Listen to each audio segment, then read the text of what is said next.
오늘은 종교개혁 주일입니다. 종교개혁이 일어난 지 508주년이 되는 해입니다. 종교개혁은 단회적 사건으로 끝날 일이 아니라 날마다 우리 삶 속에서 계속 더해야 될 사건입니다.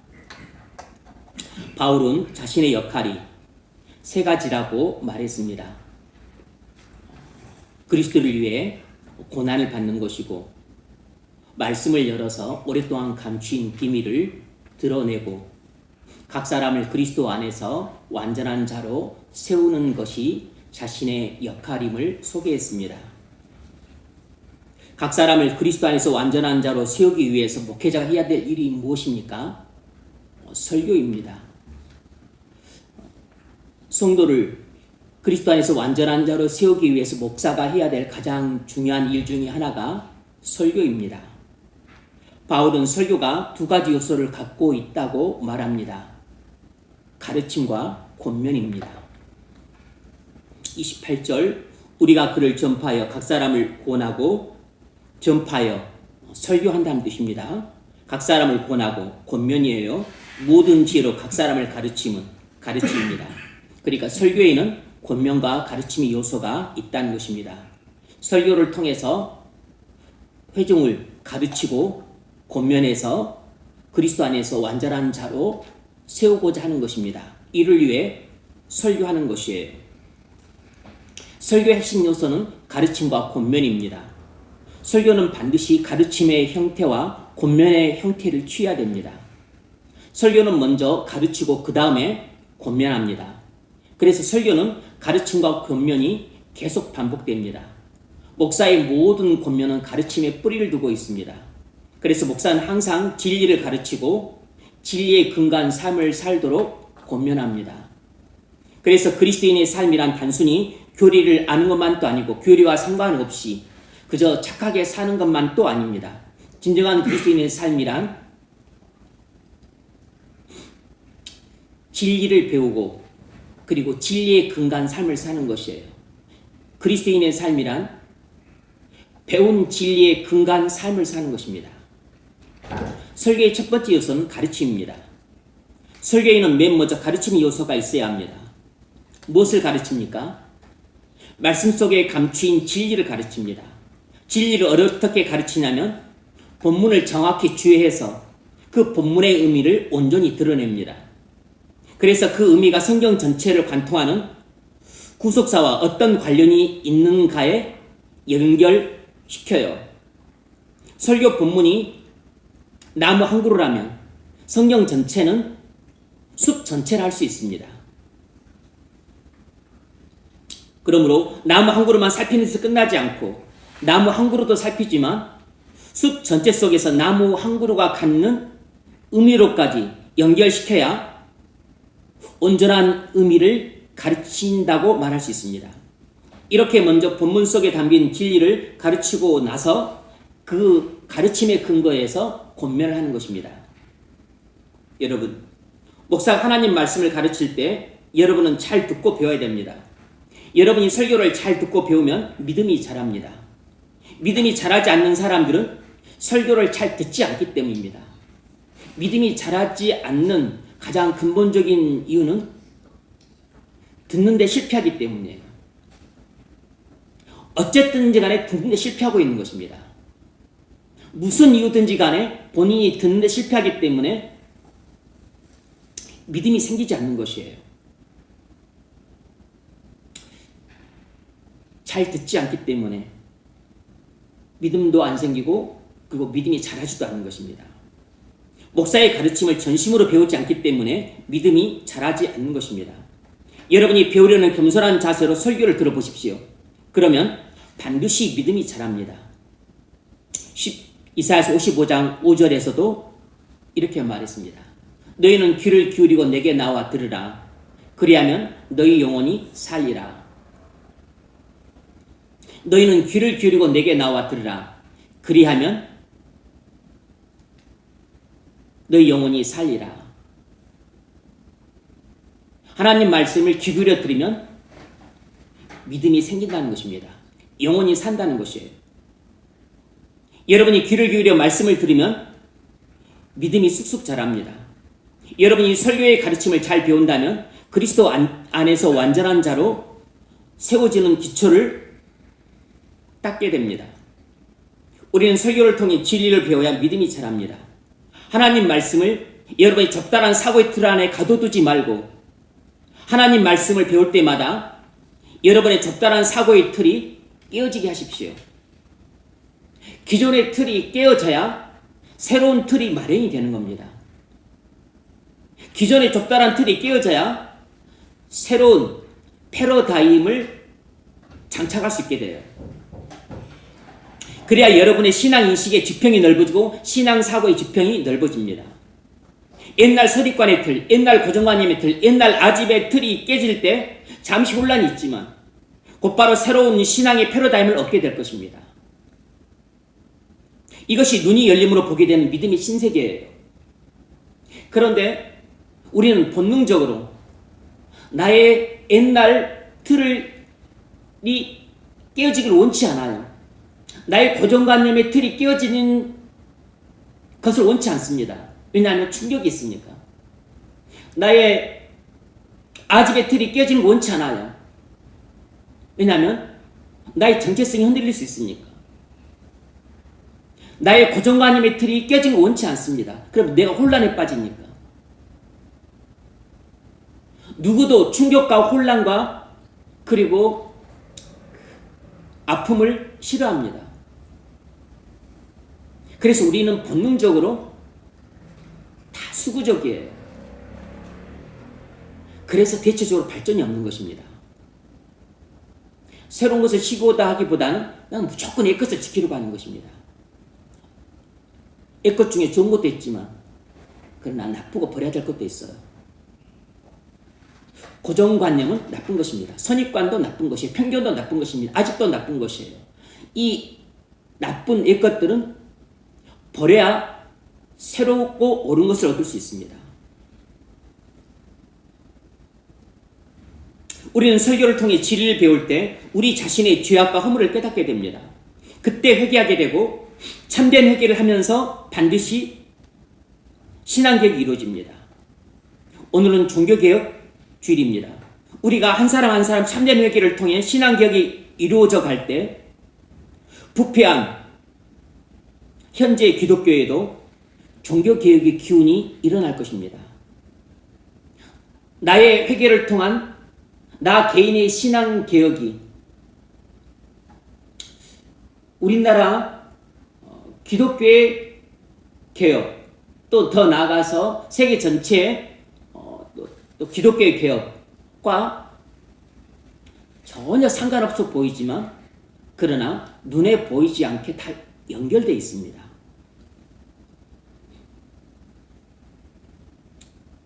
그러므로 나는 회개하지 않고 그저 한국 기독교의 타락만 비판하면서 기억해야 된다고 말하는 것은 어불성설입니다. 설교의 두 번째 요소는 권면입니다. 여기서 권면은 경고하다, 각성시키다라는 뜻입니다. 경고하다, 각성시키다 또는 격려하다. 목사는 설교할 때 회중을 각성시켜 죄를 버리고 하나님 말씀에 순종하도록 합니다. 그러므로 여러분은 설교를 들을 때 각성받아서 죄를 버리고 말씀에 순종하고자 하는 마음으로 들어야 합니다. 순종하고자 하는 마음으로 설교를 듣는 자세가 가장 올바른 자세예요. 순종하고자 하는 마음으로 성경을 펼쳐 읽는 것이 가장 성경을 읽는 올바른 자세입니다.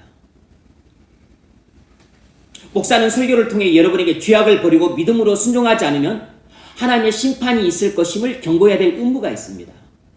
만일 여러분이 죄악을 버리고 믿음으로 순종한다면 그것은 여러분이 설교를 믿음으로 들었다는 증거입니다. 여러분이 은혜 받았다는 증거예요. 여러분이 복을 받았다는 증거입니다. 그런데 10년 동안 들었음에도 불구하고 여전히 죄악을 버리지 않고 믿음으로 순종하지 않는다면 여러분은 설교를 듣긴 많이 들었으되 제대로 설교를 믿음으로 들어본 적이 없다는 반증이기도 합니다. 개탄스러운 일인 거죠. 자기 옷을 쥐어뜯으면서 통곡해야 될 일입니다. 이렇게 설교를 하나님이 지금 자기에게 하시는 음성으로 듣는 순수한 사람들이 믿음이 순수하게 자랍니다. 하나님 말씀을 순수하게 듣는 사람들이 믿음도 순수하게 자라요. 마음이 순수한 사람들이 믿음도 순수하게 쑥쑥 자랍니다. 우죽순처럼 자라요. 온갖 불신과 온갖 의심과 온갖 이상한 눈초리를 갖고 말씀을 들어보십시오. 백년하청입니다. 100년이 가도 마음이 깨끗해지지 않으면 100년이 가도 믿음이 자라질 않아요. 목사는 설교할 때 회중을 위로하고 격려해서 침체와 낙심에서 벗어나 소망을 갖게 해야 합니다. 여러분이 설교를 귀 기울여 들으면 여러분에게 말씀하신 하나님의 음성을 듣고 믿음이 생겨서 새로운 힘과 용기를 얻게 됩니다. 그러므로 예배 전에 성령께서 설교를 통해 나를 각성시키고 경고하시고 그리고 격려해 주시기를 기도하십시오. 그래서 설교를 듣고 성령이 역사함으로 여러분 마음이 변화되기를 간절히 기도하세요. 여러분이 설교를 통해 하나님의 권면하신 음성을 듣게 된다면 여러분 마음속에 믿음이 생기게 됩니다. 그러면 마음이 바뀌어서 행동도 바뀌게 됩니다. 점차 생활도 바뀌어요. 여러분이 설교를 어린아 같은 마음으로 받아 먹으면 가르침과 권면을 통해 성령이 역사해서 은혜를 주심으로 믿음을 새롭게 하실 겁니다. 그때 믿음이 자랍니다. 성령께서 역사하셔서 믿음을 은혜를 주실 때 우리의 믿음이 새롭게 된다는 것을 우리가 확연하게 느끼게 돼요. 아, 성령께서 내게 은혜를 주시는구나.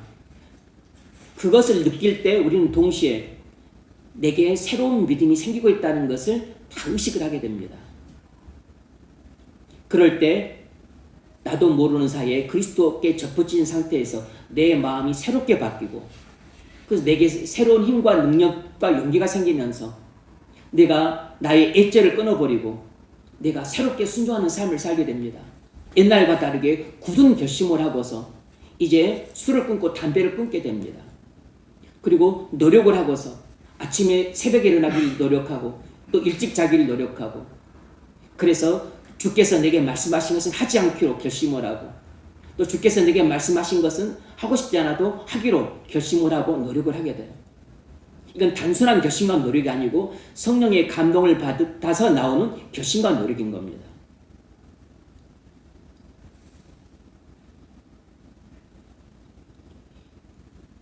빌레몬을 아시죠? 빌레몬서도 있습니다. 빌레몬은 자기 집을 골레서 교회 예배당으로 내주었던 믿음도 크고 헌신적이었던 부자였습니다. 빌레몬은 노예였던 오네시모가 주인 빌레몬의 돈을 훔쳐서 도망을 쳤다가 사도 바울을 만나 회심하게 되었습니다. 이제 바울이 오네시모를 쓰려고 하는데 그의 전력을 알았기 때문에 주인 빌레몬의 허락을 받아야 됐습니다. 그래서 오네시모를 편지를 써서 보내서 빌레몬에게 너의 거금을 훔쳐 탈주했던 너의 오네시모의 죄를 용서해주고 받아주라고 권면합니다. 그것이 빌레몬서예요. 그러자 빌레몬이 바울의 권면을 하나님의 명령으로 받고 거금을 훔쳐 달아났던 노예인 오네시모를 용서하고 받아주었습니다. 뿐만 아니라 2세기 때 교부 이그나티우스의 서신을 보면 빌레몬이 자기 노예 오네시모를 양육해서 에베소 교회에 감독으로 세웠다는 이야기가 나옵니다.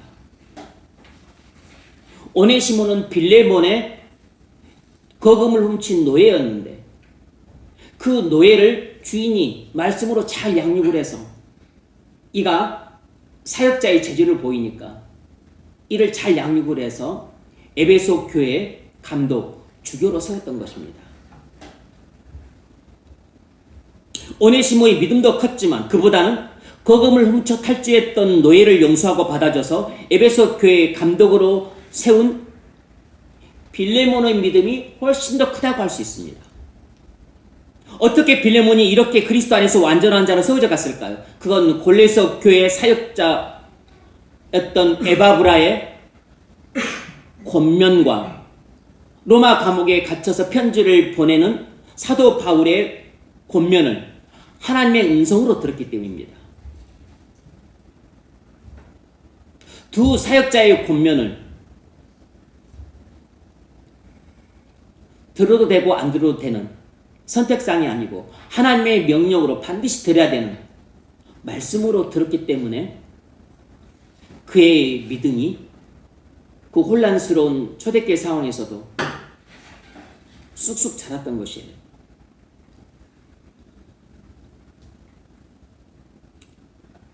이처럼 설교를 통해 하나님의 권면하시는 음성을 들은 사람은 믿음이 생깁니다. 여러분, 설교를 들을 때마다 하나님께서 여러분을 권면하시는 음성을 꼭 들으시길 바랍니다. 그래야 믿음이 생깁니다. 설교를 들을 때 하나님께서 나를 가르치시는 음성, 내게 권면하시는 음성이 여러분 마음의 귀에 들려야 됩니다. 설교하는 시간, 1시간 내내 들리면 그게 가장 좋겠지만 혹 그러지 않을지라도 단 10분간 그렇게 들릴지라도 아니면 단 1분간이라도 하나님이 내게 말씀하신 음성이 귀에 장장하게 들릴 때 그때 성령이 주시는 은혜를 받고 믿음이 생깁니다. 그때 은혜를 받고 믿음이 자라요. 그때 은혜를 받고 마음이 새로워지고 행동이 바뀝니다. 그때 옛 신앙의 패러다임이 깨지면서 새로운 신앙의 패러다임이 세워지게 되는 것이에요. 은혜를 받고 믿음이 생길 때 옛 나의 고정관념의 틀이 깨지고 선입관의 틀이 깨지고 아집의 틀이 깨지면서 진리에 근거한 나의 새로운 가치관과 인생관과 세계관이 정립되는 것이에요.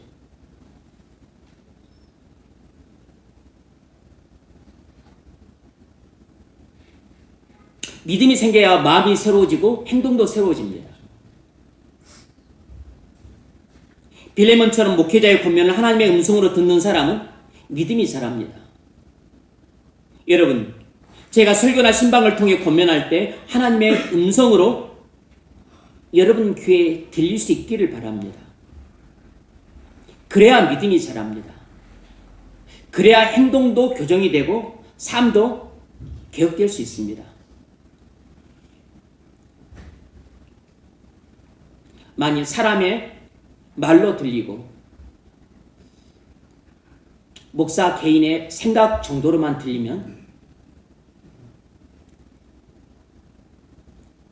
여러분은 믿음도 안 생기지만 은혜도 못 받고 그리고 마음도 하나도 달라지지 않습니다. 그럼 현재 신앙이 고착되는 것이에요. 믿음이 자라지 않고 정체나 퇴보가 되는 겁니다.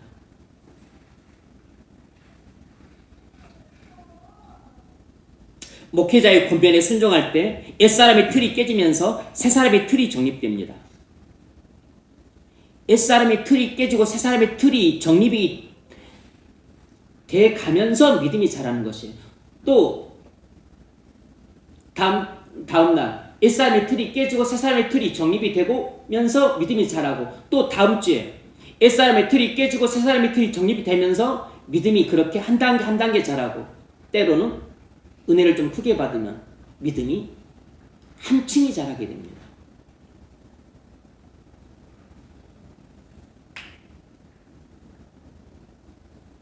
빌레몬처럼 목회자의 권면을 하나님의 음성으로 듣는 사람은 믿음이 자랍니다. 부모들이 자녀들을 아끼고 사랑한답시고 성공시키기 위해 세상의 논리와 방식으로 양육합니다. 이것은 부모가 자식을 망치는 지름길이에요. 왜 이런 일이 생기죠? 그건 우리의 지성이 어두운 데다가 어두운 세상의 유혹 때문에 더욱 어두워졌기 때문입니다. 그래서 많은 부모들이 욕심으로 인해 눈이 어두워지고 어두운 세상의 유행을 따라감으로 눈이 더 어두워져서 자신의 어두운 눈으로 자식의 앞길을 결정하니까 자신은 자식의 행복을 위해서 성공과 출세를 위해서 아주 올바른 결정을 내린답시고 내리는데 그것이 자식을 망하는 길로 결정을 하는 것이에요. 자식을 완전히 망치는 길로 이 소금 같은 부모가 인도자가 되어서 자식을 사망의 길로 인도를 하는 것입니다. 주님께 맡기면 선한 목자 되신 주님이 푸른 초장과 실만한 물가로 인도하실 텐데 본인이 자식의 목자가 되어서 내 자식의 앞길은 내가 잘 알고 내가 인도를 해야만 내가 직성이 풀리겠다 싶어서 본인이 인도를 해가는 것이에요. 그래서 화려한 금빛처럼 빛나는 곳으로 인도를 하는데 그것이 똥통인 것입니다. 이것이 성공과 출세의 길이라고 생각하는 것을 인도를 하는데 그것이 사망과 멸망의 침륜으로 빠지는 함정이에요. 왜 이런 일이 생깁니까? 그건 부모들이 목회자의 설교에 귀를 기울이지 않았기 때문입니다.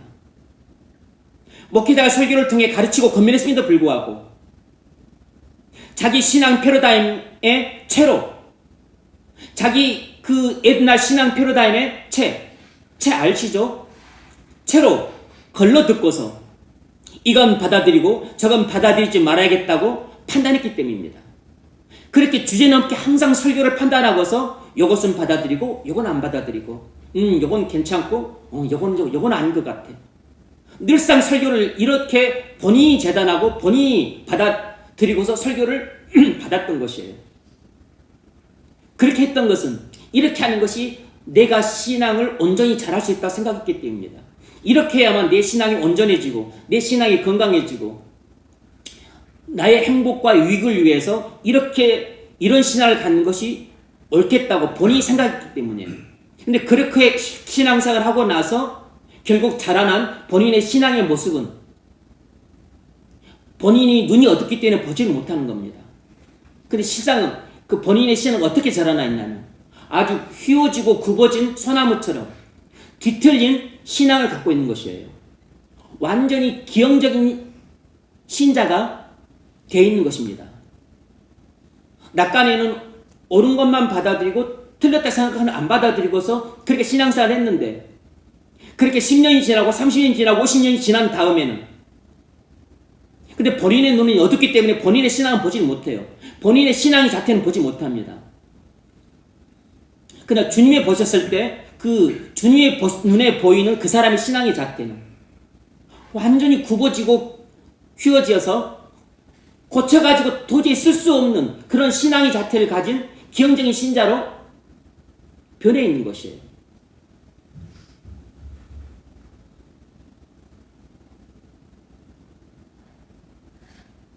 본인 혼자서 자기 신앙을 자화자찬하거나 주변 몇몇 사람들이 인정해 줄지라도 설교의 가르침과 권면을 자기 영혼의 양식으로 삼지 않고 일부는 삼키고 이건 내게 좀 해롭겠다 생각하는 나머지는 뱉어버리는 선별식으로 설교를 들었던 사람들은 휘어진 소나무처럼 기형적인 신앙을 가질 수밖에 없는 것입니다.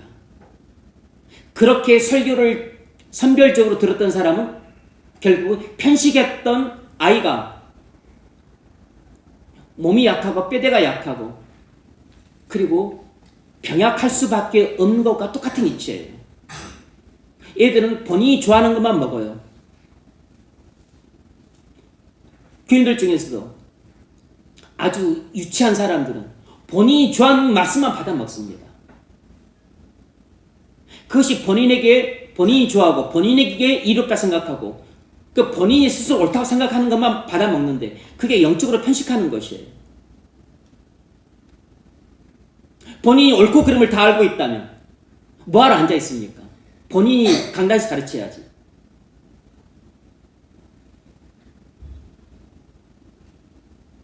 이런 기형적인 신앙을 갖고 있게 되면 말씀 묵상을 하거나 책을 읽어도 자기가 보고 싶은 것만 보고 듣고 싶은 것만 듣게 될 경향이 높아서 결국 성경과 책이 자기 옛날 생각을 확증하는 도구로 전락이 됩니다. 성경과 책이 자기 옛날 고정관념과 자기 옛날 선입관과 자기 옛날 아집을 더 확증시키는 도구로밖에 안 되는 것이에요. 그러니까 성경을 좀 읽어도 책을 읽어도 실상 그 사람의 신앙은 하나도 안 바뀐다는 뜻입니다. 설교는 항상 가르침과 권면이란 두 가지 핵심 요소를 구비해야 합니다. 그래야 온전한 설교로 각 사람을 그리스도 안에서 완전한 자로 세워갈 수 있습니다. 오늘은 종교개혁 기념주일입니다. 그러므로 이 종교개혁 정신에 비추어서 오늘날 우리나라 기독교 실태를 점검해 볼 필요가 있습니다. 지금 미국과 한국에는 극우 기독교 세력들이 준동하고 있습니다.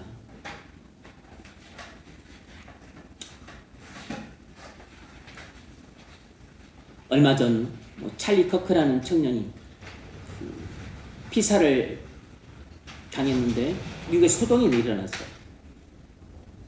무슨 터닝 포인트 USA를 창립해서 트럼프를 미국 대통령으로 만드는데 혁혁한 공을 세운 인물이라고 해요. 그 사람이 다니는 교회가 무슨 갈보리 처치인데 그 교회 담임 목사님이 맥코이라고 하는 목사님인데 그분이 우리나라 부산에 극우 성향을 가진 목사님 교회 그 교회에 가서 여러 차례 또 집회에 와서 여러 차례 설교를 했다고 해요. 현실은 이렇습니다. 미국의 극우 기독교 세력이 우리나라의 극우 기독교 세력에게 영향을 미치고 있는 실정이에요. 그 미국의 극우 기독교 정신을 한국이 수입을 하고 있는 것입니다.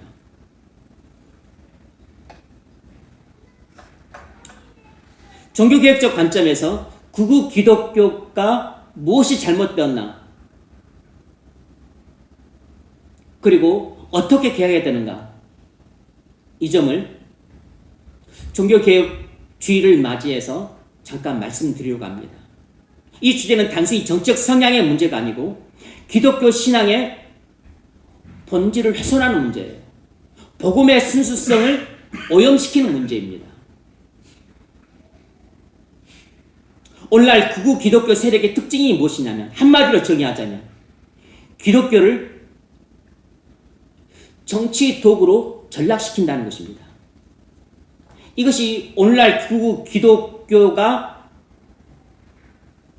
교회에 가져오는 가장 큰 폐단이에요. 기독교를 정치 도구로 전락시키고 있다는 것입니다. 미국과 한국의 극우 기독교 세력은 문화, 정치적 맥락이 다르지만 본질적으로는 기독교 신앙을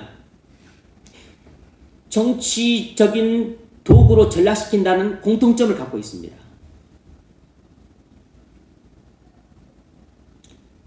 첫 번째가 기독교 신앙의 이념화예요.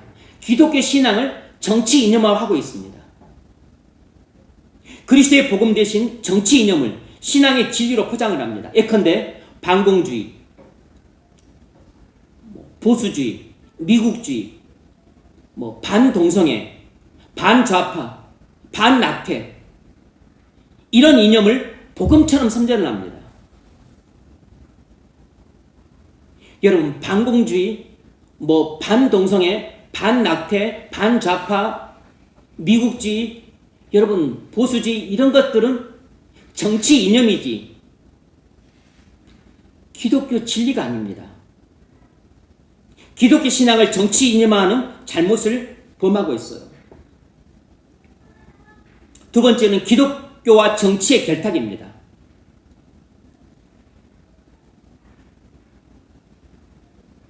종교 분리 원칙을 위배하고 있는 겁니다. 헌법에 기록된 종교 분리 원칙을 위반할 뿐만 아니라 성경에 여러 차례 명시되어 있는 종교 분리 원칙을 위배하고 있어요. 특정 정당 후보를 하나님이 세운 사람이라 주장하면서 공개 지지합니다. 목회자는 절대로 이런 짓을 하면 안 돼요. 그리스도인 개인은 할 수 있습니다. 그런데 목사가 강단에서 이런 짓을 하면 안 돼요. 목사가 어떤 공개적인 집회에서 이런 짓을 하면 안 됩니다. 때로는 교회를 정치 집회장으로 사용을 합니다. 극우 기독교가 흔히 하는 일이에요. 세 번째는 사회 정의를 왜곡시킵니다. 쿠데타 계엄, 내란과 같이 명백한 불법 행위와 사회적인 악을 저질은 잘 알지라도 반공주의, 반동성애, 미국주의, 보수주의를 주장하며 선하고 의로운 사람이라고 치켜 세우면서 궤변을 늘어놓습니다. 이건 하나님의 공의를 굽어뜨림으로 하나님의 진노를 촉발시키는 일이고 사회의 정의를 왜곡시킴으로 세상 사람들의 지탄을 기독교 전체가 함께 받게 돼요. 네 번째는 적대적인 신앙 언어를 사용합니다. 자신들의 입장과 다른 반대자들을 사탄의 세력이라고 부르고 하나님을 대적하는 자로 낙인 찍어서 혐오와 분열을 조장합니다.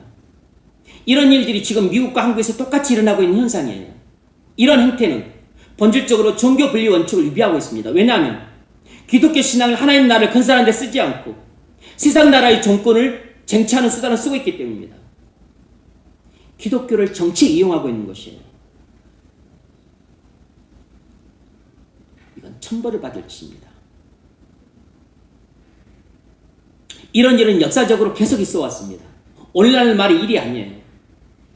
4세기 초 로마의 콘스탄틴 대제는 기독교를 정치에 이용했습니다.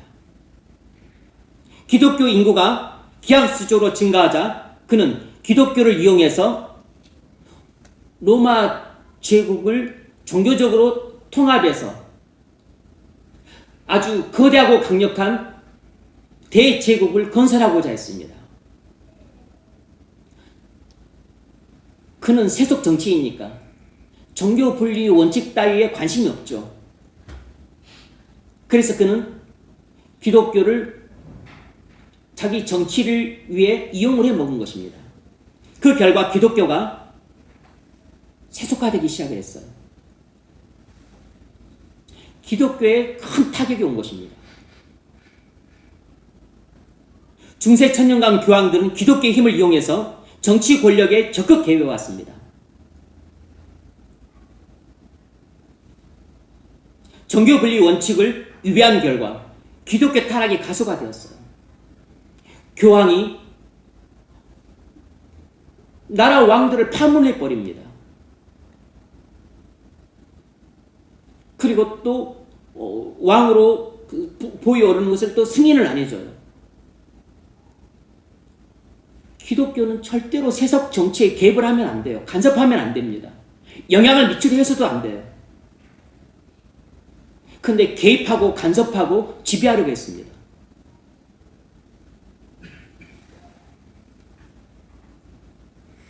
그 결과 교회가 중세 천년 동안 큰 소리를 떵떵 쳤지만 결국은 기독교 전체가 급속하게 타락을 했어요. 독일의 나치즘은 기독교를 정치에 적극 이용했습니다. 아리안 민족주의, 반공주의, 국가주의 같은 정치 이념을 기독교 진리로 포장을 했습니다. 독일 교회는 국어화되어서 파시즘을 적극 옹호하고 그리고 전폭적으로 협력을 했습니다. 심지어 성경을 바꾸기까지 했어요. 독일 교회가 아리안 민족주의, 국가주의, 전체주의 그리고 히틀러의 이 통치를 적극 지지하면서 나치즘에 전폭적으로 협력을 했어요. 독일이 2차 대전을 일으킨 데서도 독일 교회도 동조자들이었습니다. 종교 분리 원칙을 명백하게 위배를 했어요. 이처럼 극우 기독교의 정치화는 역사적으로 많은 전례가 있었는데 이는 기독교의 타락과 교회의 세속화를 가속화시키는 참담한 결과를 가져왔습니다. 기독교가 정치와 결탁할 때마다 기독교 진리는 왜곡되고 기독교 신앙의 도덕적 권위는 추락을 거듭했습니다. 기독교가 정치와 결탁을 해서 기독교가 복음이 순수해지거나 교회가 건강해지는 그런 경우는 절대로 없습니다. 하나님 나라가 더 많이 확장되거나 그런 일은 절대로 없어요. 기독교가 정치와 결탁을 하게 되면 세속화되고 타락하게 되므로 결국은 교회는 부패해지고 그리고 하나님 나라는 눈에 보이지 않게 무너져 왔던 것이에요.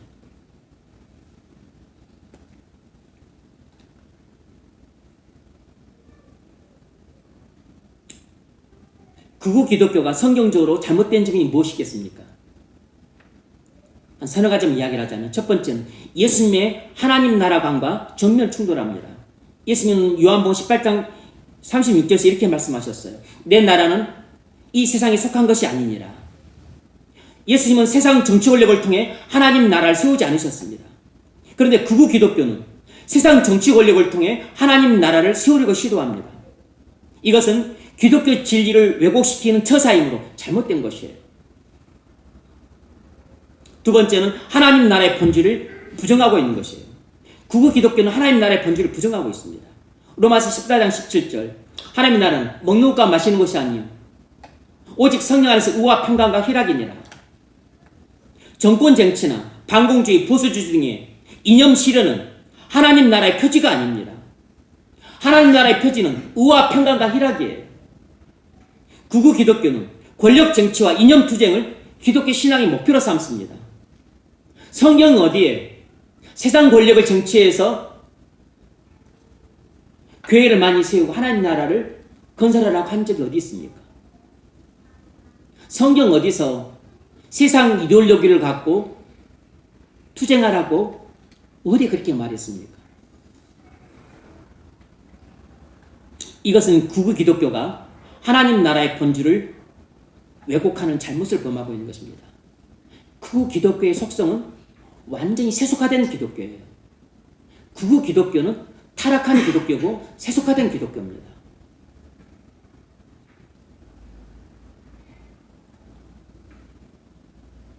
성경적으로 잘못된 점 세 번째는 십자가 신앙의 상실입니다. 마가복음 8장 34절 누구든지 나를 따라오려거든 자기를 부인하고 자기 십자가를 지고 나를 따를 것이니라. 예수님이 걸어가신 길은 권력 정치와 이념 투쟁의 길이 아니고 자기를 부인하고 자기 십자가를 지는 길이었습니다. 극우적 신앙은 권력을 지르는 정책 행동주의로서 십자가 신앙과 전혀 다른 완전히 세속의 길이에요. 극우적 신앙의 길은 예수님이 걸어가시는 길과 정반대입니다. 네 번째는 이웃 사랑을 왜곡시키고 있어요. 마태복음 5장 44절에서 예수님은 원수를 사랑하고 너희를 박해하는 자를 위하여 기도하라고 말씀하셨습니다. 기독교는 이웃뿐만 아니라 원수자 사랑하라고 말하는데 극우 기독교는 흑백 논리와 이분법적 사고로 피하만 식별해서 적대적 사고 구조를 갖고 있습니다.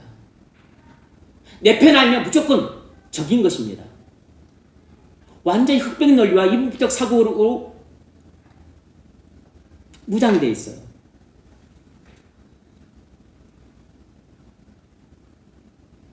종교개혁적 관점에서 이 극우 기독교의 문제가 무엇이냐면 종교개혁의 핵심 원리를 전부 위반하고 있다는 것입니다.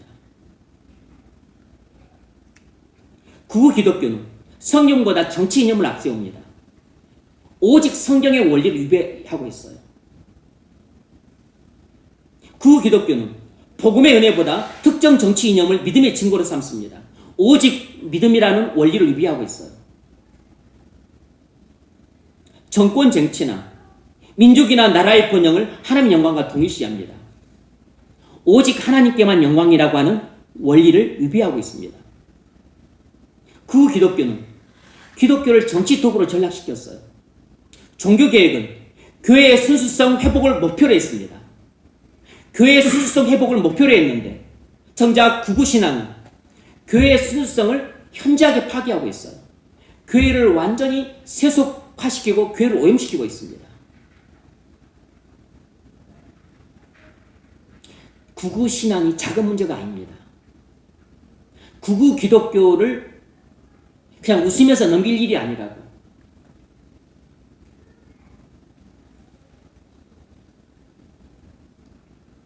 종교개혁의 핵심 신앙은 하나님 나라는 정치 권력에 의해서 세워지는 것이 아니라 오직 말씀과 성령의 역사를 통해서만 세워진다는 것입니다.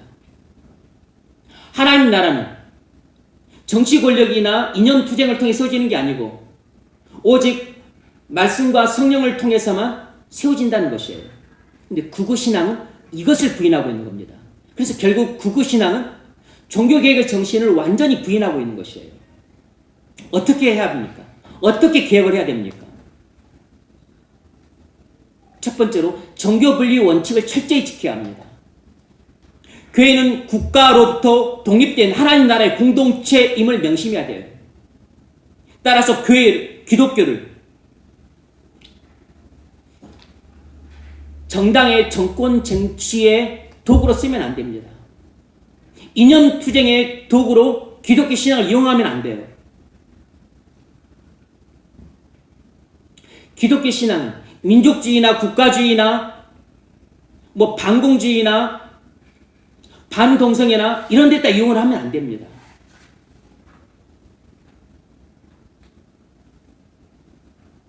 기독교를 정치적 도구로 전락시키는 것은 예수님을 십자가에 또다시 못 박는 행위입니다. 두 번째로 기독교인들이 정책 선동에 휘둘리지 않도록 신앙과 정치의 경계를 구별하는 영적인 분별력을 키워야 합니다. 그러기 위해서 목회자들이 성도들에게 성경적인 가치관과 세계관을 잘 교육을 시켜야 돼요. 세 번째는 올바른 기독교 신앙을 확립해야 됩니다. 극우 신앙이 나오게 된 근본적인 원인은 올바른 신앙관이 정립되지 않았기 때문입니다. 잘못된 신앙을 갖고 있는데 그것이 잘못된 가르침과 인도를 따라서 극우 신앙으로 변질이 된 것이에요. 그리스도인들은 사회 정의 문제에는 참여해야 되지만 특정 정당 이념의 하수인이 되어서는 안 됩니다. 특정 정당 이념의 하수인이 되는 목사와 장로와 교인들이 너무 많아요. 그런 정치 집회에 목사와 장로와 그리고 수많은 교회와 교인들이 왜 그런 데 참여를 합니까?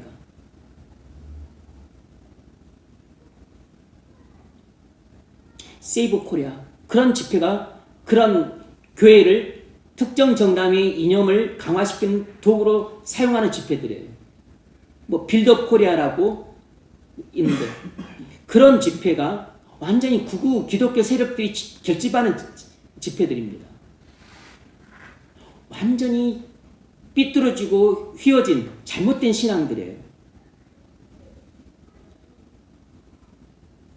기독교는 단순히 정치적 중립성을 유지하는 게 중요한 게 아니고 복음의 비판성을 유지하는 게 중요합니다. 당연히 기독교는 정치적으로 중립을 유지해야 되지만 세상에 정치가 잘못되어 있고 이념이 잘못되어 있고 그리고 또 정책에 문제가 있다면 그런 부분에 대해서는 옳은 것은 옳다고 말하고 틀린 것은 틀리다고 말하고 선은 선하다고 말하고 악은 악하다고 말하는 비판 정신을 유지하고 있어야 되는 겁니다. 저는 그런 점에서 저는 로마 교회가 거의 이단과 가깝다고 생각을 하지만 천주교 정의구현 사제단 이런 것은 세상의 도덕적인 측면에서는 일종의 역할을 하고 있어요. 정리하자면 극우 기독교의 핵심 문제는 복음의 순수성을 훼손시키고 오염시키고 있다는 것이에요. 기독교를 정치 도구화하고 있다는 것입니다. 그러므로 우리가 될 일은 복음의 순수성을 지키는 것이에요. 이것이 종교개혁 정신을 이어받은 우리가 해야 될 일입니다. 성도들이 그리스도 안에서 완전한 자로 세워지기 위해서 필요한 일이 무엇이겠습니까? 헌신입니다. 28절 하반절, 각 사람을 그리스도 안에서 완전한 자로 세우려 함이니 나도 이를 위하여 나도 내 속에서 능력으로 역사하는 이의 역사를 따라 힘을 다하여 수고하노라. 양떼들이 그리스도 안에서 완전한 자로 세워지기 위해서 해야 될 첫 번째는 목회자들의 헌신이 필수적입니다. 바울은 자기가 돌보는 양떼들을 온전한 자로 세우기 위해서 헌신했습니다. 고린도 교회는 분란의 문제가 있었습니다. 분란의 문제만 있었던 건 아니에요. 파벌의 문제, 부활을 믿지 않는 사람들의 문제, 음란의 문제, 그리고 그리스도 안에서 전부 어린아이들, 신앙의 수준이 낮은 문제, 많은 문제를 안고 있었습니다. 골로새 교회도 문제가 많았어요. 악습의 문제, 무엇보다 이단의 문제가 심각했습니다. 빌립보, 거기도 파벌의 문제가 있었어요. 데살로니가 교회, 유대인들의 박해, 이방인들의 박해가 극심했었습니다. 갈라디아 교회, 이단의 문제가 심각했어요.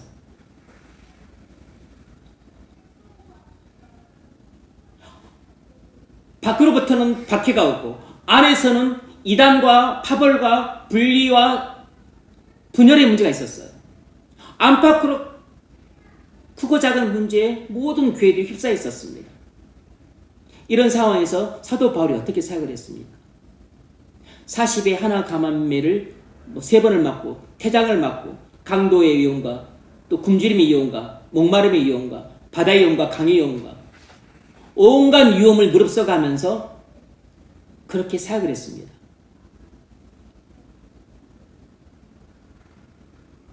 한 인간으로서는 감당할 수 없는 유럽의 복음화를 물론 동역자들의 도움을 통해 함께 이루었지만 100만 명이 달라붙어도 이루지 못할 이 주중해권 유럽의 복음화를 하나님은 바울 한 사람을 중심적으로 사용하면서 이루셨어요. 한 사람의 헌신이 이렇게 위대한 일을 행할 수 있습니다.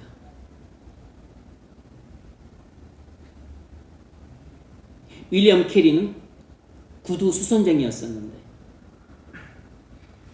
그 한 사람의 인도 사역을 통해서 그 뒤에 오는 많은 인도 사역자들이 그가 번역한 그 성경을 가지고 인도 사역을 감당함으로 인도 사역의 기초를 닦고 길잡이 역할을 해주었어요.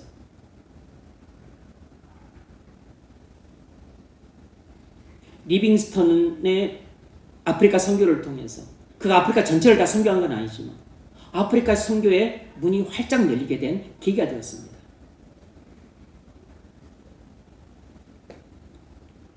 여러분, 다른 사람들이 믿음이 자라려면 여러분의 헌신이 필요합니다. 여러분이 헌신이 있어야 다른 사람들이 잘할 수 있어요. 연약한 자가 강해지고 또 작은 자가 커지고 수준이 낮은 자가 수준이 올라가려면 그를 곁에서 지켜봐주는 여러분의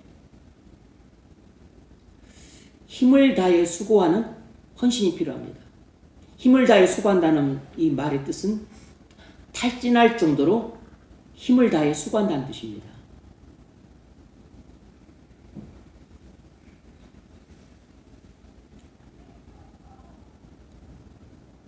내 코가 석자인데 어떻게 그렇게 헌신을 하겠습니까? 이렇게 생각할 수 있어요.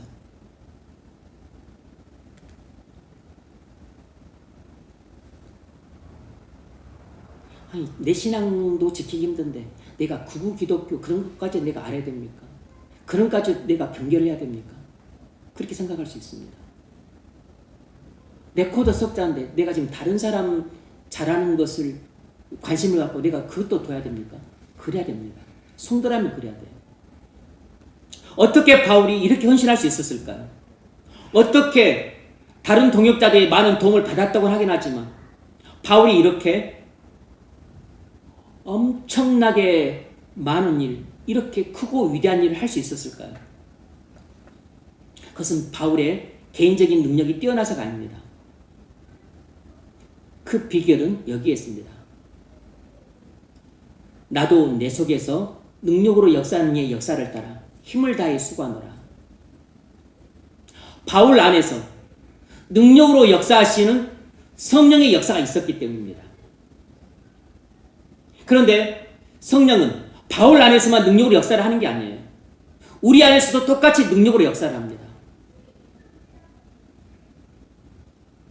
그러므로 우리도 성령께서 우리 속에서 능력으로 역사할 때 바울처럼 믿음으로 전적으로 순종하기만 한다면 성령께서 바울을 크게 사용해서 유럽을 복음화시켰던 것처럼 성령께서 우리를 사용해서 우리 가정을 복음화시킬 수 있습니다.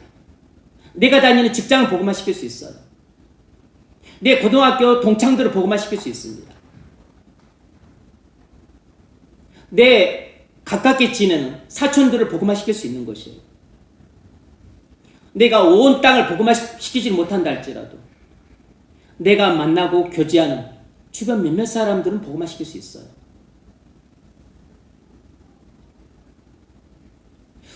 누구도 자기 힘으로는 못합니다. 누구도 자기 능력으로는 못해요.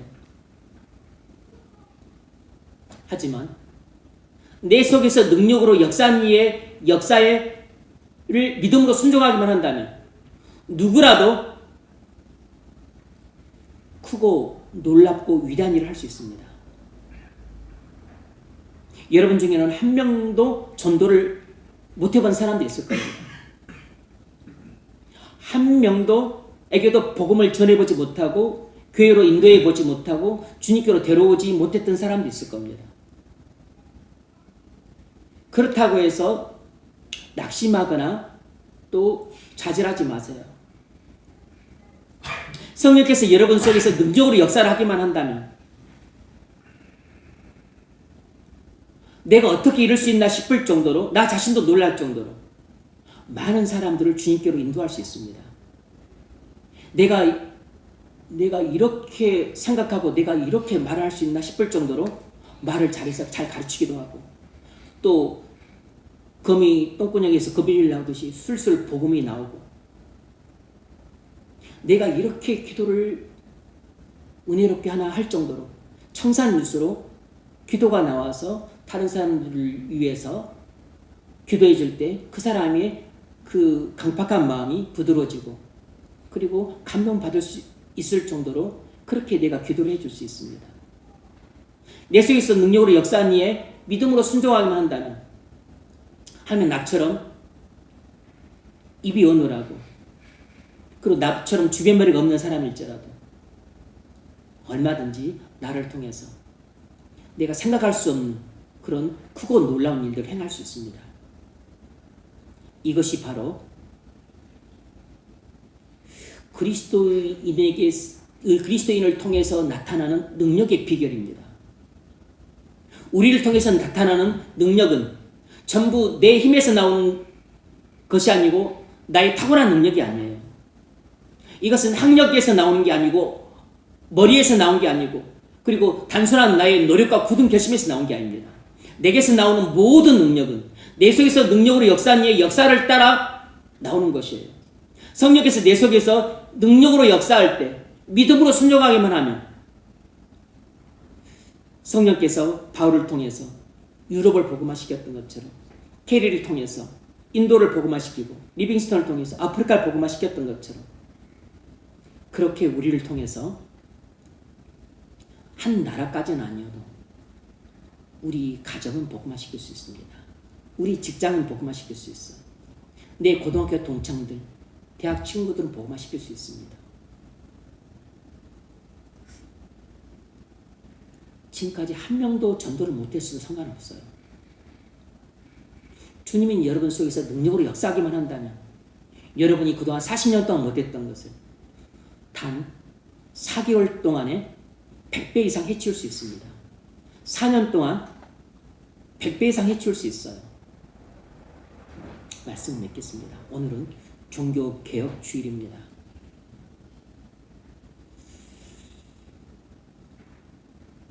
종교개혁 정신에 부합하게 살아가는 것은 날마다 우리의 신앙을 기억하고 사는 것이에요.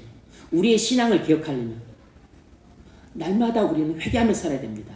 루터도 반박문 95기조에 그리스도인은 날마다 회개하며 살아야 된다고 말했습니다. 그리스도인이 가장 믿음으로 잘 사는 방법은 날마다 회개하며 사는 것이에요. 여러분 설교를 통해서 가르침과 권면을 받았다면 여러분의 죄악과 허물을 깨닫고 그리고 회개하십시오.